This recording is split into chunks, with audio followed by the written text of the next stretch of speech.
So, we've all seen the pictures of China's man-made islands. The runways, the big ports. But what if their real power, their most potent weapons, are the ones you can't see? That's what we're digging into today, using the source material to pull back the curtain. All right, so let's set the scene.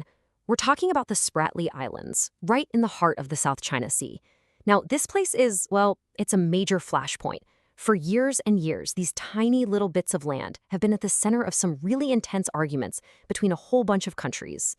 But over the last decade or so, China has just completely changed the game. I mean, they've literally altered the landscape. They've been dredging up sand and rock, turning what were once just underwater reefs into these massive, sprawling artificial islands. And these aren't just vacation spots. They're packed with some serious military hardware. And yeah, you can see the obvious stuff, right? The long runways, the reinforced hangars for fighter jets, the deep water ports for warships. But that brings up the real question. What about the weapons we can't see? What's the hidden purpose behind these, well, these unsinkable aircraft carriers? To get to the bottom of that, we have to look past the concrete and steel. We need to step into a whole different kind of battlefield, the invisible world of electronic warfare. Okay, so what in the world is electronic warfare, or EW?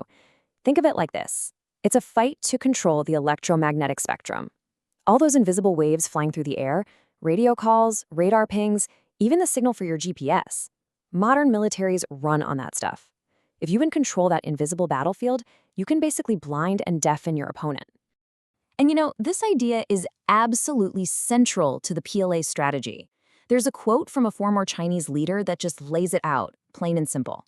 Information dominance is, in effect, electromagnetic dominance. So this isn't just some side strategy for them, it's a core belief, a fundamental part of how they think about modern war.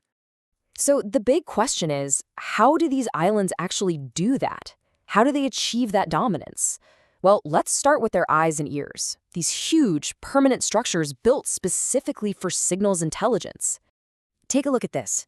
We're seeing several really big signals intelligence arrays, that's SIGINT for short, on two key islands, Fiery Cross and Mischief Reefs. And believe me, their placement is anything but random. This is a very carefully planned, strategic surveillance network. Okay, let's zoom in a bit on Fiery Cross Reef. See that tight cluster of white domes? Those are called radomes, and they're basically protective shells for super sensitive antennas. Now, according to the analysis, this setup is almost certainly designed to listen in on and pinpoint the location of foreign satellite communications. And where it is, that's the genius of it.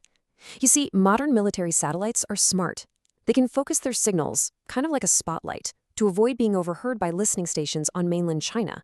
But by sticking a listening post right here, smack in the middle of the South China Sea, the PLA can get inside that spotlight.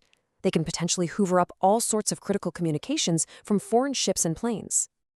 All right, now let's hop over to Mischief Reef, because what we find there is, frankly, even more impressive. Look at this thing, this massive circular array. It's a high-frequency direction finding site, or HFDF, and just look at the size of it. That tells you it's got some serious power. So how does this beast work? Well, you can think of it as a giant compass, but for radio waves that travel a really long way. First, it picks up a high-frequency signal, and these can bounce over the horizon for thousands of kilometers. Then, it figures out the exact direction that signal came from. And here's the clever part. Once you have that line of direction, you combine it with data from other listening sites, and boom. You can triangulate the precise location of whatever sent that signal, whether it's a ship or a plane. And then there's this little mystery. On both Fiery Cross and Mischief Reefs, you see these radomes in pairs, one at the north end, one at the south. But look closely at how they're aligned. They seem to be pointed right at each other. The thinking is that these aren't working alone. They're part of a single, collaborative system, working together to create this overlapping blanket of electronic surveillance over the whole region. Okay, so the islands can listen. They can listen with incredible precision. But listening is passive, right? That's only half the game. They are also armed with weapons designed to actively fight on the electromagnetic spectrum.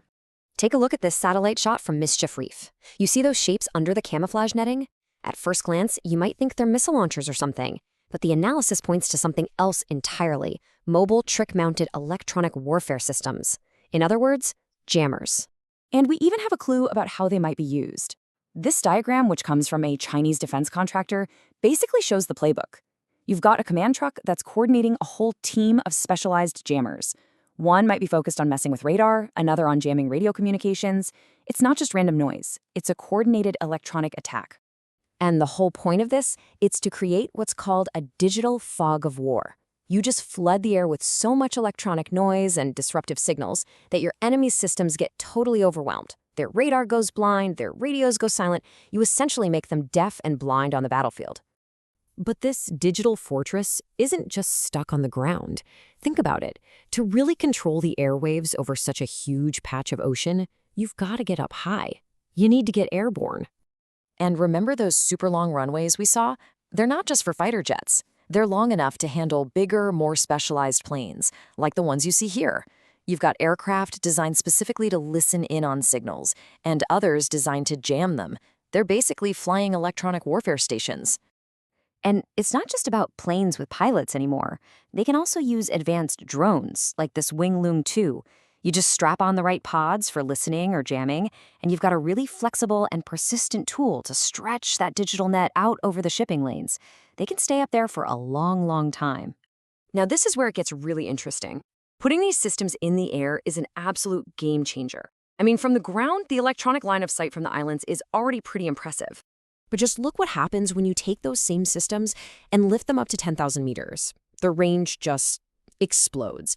We're talking over 400 kilometers. Suddenly, you're not dealing with little bubbles of control around each island. You're creating a massive, overlapping dome of electronic power that covers pretty much all of the most important shipping routes in the area. So the key takeaway here is that this isn't about any single piece of gear. It's the whole package. It's a layered, redundant digital fortress. You have the fixed sites for 24/7 surveillance, the mobile jammers for flexible, targeted attacks, and the airborne platforms to stretch its reach out for hundreds of miles. Each part supports the others. And all of this leaves us with a really critical question for the future of naval warfare. In this day and age where everything, from navigation to targeting, depends on information, is the battle for control of the seas no longer won with bigger guns and thicker armor, but on the invisible airwaves?